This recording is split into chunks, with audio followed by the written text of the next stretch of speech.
Hello everyone, in this video I'm going to show you how to see your password on YouTube. Actually, it's very easy and quick, but you need to watch this video until the end so you won't skip any important steps. So I'm going to show you two different ways how you can see your YouTube password. So first of all, the first way how you can do that is to open your iPhone settings, then scroll down and find passwords option right here.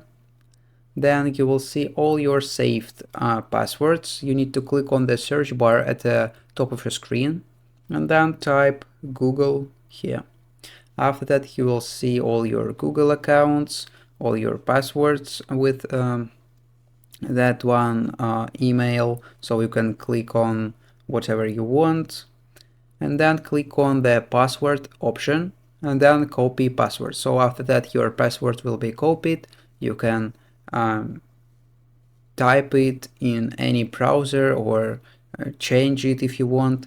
So this is the first way how you can find your YouTube password, but if there is no necessary one password, you need to go to your Chrome.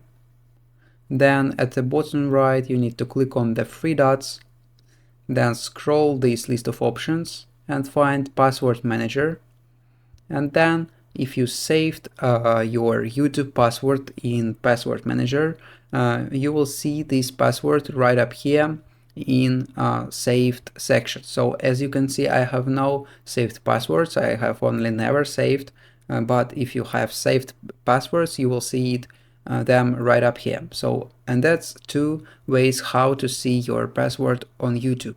If you found this video useful, leave a like and subscribe to the channel. Thank you.